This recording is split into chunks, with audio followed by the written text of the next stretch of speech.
السلام علیکم ورحمۃ اللہ وبرکاتہ۔ حضرت ابو ہریرہ رضی اللہ عنہ سے روایت ہے کہ رسول اللہ صلی اللہ علیہ وآلہ وسلم نے فرمایا کہ اللہ تعالیٰ فرماتا ہے تو میری راہ میں مال خرچ کر، میں تجھے مال دوں گا۔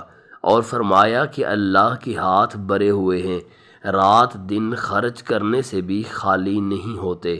فرمایا کہ کیا تم نہیں دیکھتے جب سے آسمان اور زمین کی پیدائش ہوئی اس وقت سے کتنا اس نے لوگوں کو دیا، لیکن اس کے خزانوں میں کوئی کمی نہیں آئی، اور اس وقت اس کا عرش پانی پر تھا، اور اسی کے ہاتھ میں میزان ہے جو پست، یعنی جس کا ایک پڑلا پست اور ایک پڑلا بلند ہوتا ہے۔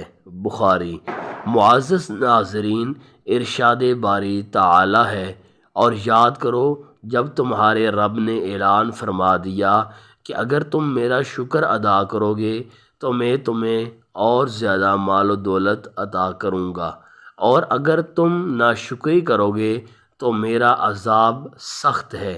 اور موسیٰ علیہ السلام نے فرمایا، اے لوگو، اگر تم اور زمین میں جتنے لوگ ہیں سب ناشکرے ہو جاؤ تو بے شک اللہ بے پرواہ خوبیوں والا ہے۔ سورۃ ابراہیم آیت نمبر 8۔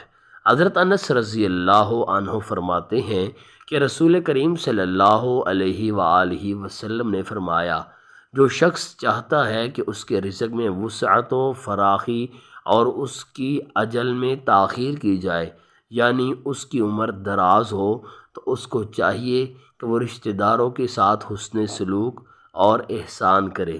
مشکات۔ ایک بار ایک شخص امام حسن بصری رحمۃ اللہ علیہ کے پاس آیا اور ان سے شکایت کی کہ آسمان ہم پر بارش نہیں برساتا۔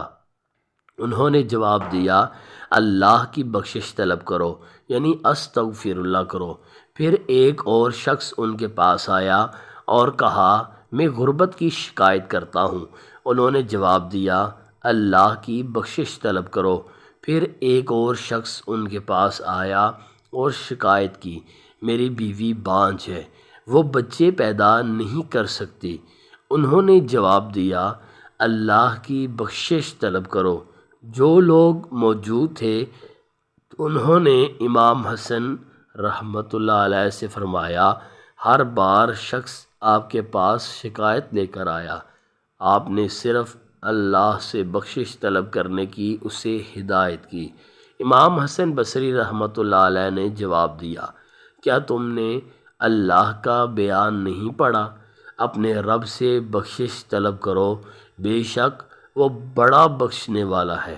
وہ کثرت سے تم پر بارش برسائے گا اور تمہیں خوب پے در پہ مال و اولاد میں ترقی دے گا، اور تمہیں باغات عطا فرمائے گا، اور تمہارے لیے نہریں نکال دے گا، اور اللہ ان کو عذاب نہ دے گا، اس حالت میں کہ وہ استغفار بھی کرتے ہوں۔ کبھی استغفار نہ چھوڑو، برائے مہربانی اسے شیئر کریں اور یاد رکھیں کہ آپ کو ثواب ملے گا ان تمام لوگوں کو یاد دہانی کرانے کی وجہ سے جو آپ کے یاد دلانے سے استغفار کریں گے۔ رسول اللہ صلی اللہ علیہ وآلہ وسلم نے فرمایا کہ اگر کوئی مسلسل بخشش طلب کرے تو اللہ اسے ہر تکلیف بے چینی سے آرام دیتا ہے، اور وہاں سے اسے رزق فراہم کرے گا جہاں سے اس نے گمان بھی نہ کیا ہو۔ معزز ناظرین، رزق میں کشادگی اور وسعت میں چھٹا کام جو حدیث میں آیا ہے، عبداللہ بن مسعود رضی اللہ عنہ فرماتے ہیں کہ میں نے رسول اللہ صلی اللہ علیہ وسلم سے کہتے ہوئے سنا، جس شخص نے ہر رات سورۃ الواقعہ تلاوت کی اسے فاقہ کبھی بھی نہیں پہنچے گا۔ عبداللہ بن مسعود رضی اللہ عنہ نے فرمایا، میں نے اپنی بیٹیوں کو حکم دیا ہے کہ وہ اسے ہر رات تلاوت کریں۔ ابن کثیر اور شعب الایمان بہقی میں یہ بھی ہے کہ عثمان بن عفان رضی اللہ عنہ عبداللہ بن مسعود رضی اللہ عنہ کی بیمار پرسی کے لیے گئے تو کہا آپ کو کیا شکوہ ہے؟ تو انہوں نے کہا اپنے گناہوں کا۔ پھر کہا آپ کی کیا خواہش ہے؟ تو انہوں نے کہا اپنے رب کی رحمت کی۔ عثمان رضی اللہ عنہ نے کہا کسی طبیب کو بھیج دوں؟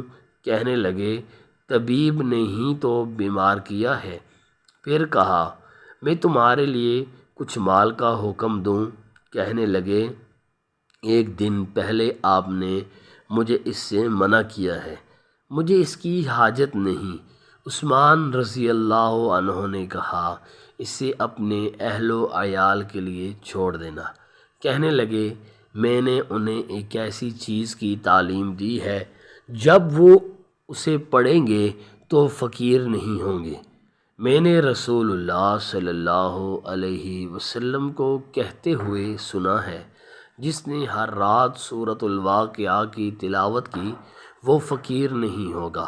معزز ناظرین، حلال کی دولت کے لیے فکر و فاقہ کے لیے ساتواں کام جو حدیث میں آیا ہے، عبداللہ بن مسعود رضی اللہ عنہ کہتے ہیں کہ رسول اللہ صلی اللہ علیہ وسلم نے فرمایا حج و عمرہ ایک ساتھ کرو، کیونکہ یہ دونوں فکر اور گناہ کو اسی طرح دور کر دیتے ہیں جس طرح بھٹی لوہے اور سونے چاندی کے میل کچیل کو دور کر دیتی ہے، اور حج مبرور کا ثواب جنت کے سوا اور کچھ نہیں ہے۔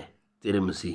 رسول اللہ صلی اللہ علیہ وسلم فکر و فاقہ سے بچنے کے لیے دعا کرتے اللہم انی اعوذ بک من الکفر والفقر۔ معزز ناظرین، رزق حلال کثیر وافر مقدار میں اگر آپ بھی چاہتے ہیں تو ان 7 کاموں کو اپنائیں، انشاءاللہ آپ کے گھر میں مال و دولت اتنا زیادہ آئے گا کہ آپ سنبھال نہیں سکیں گے۔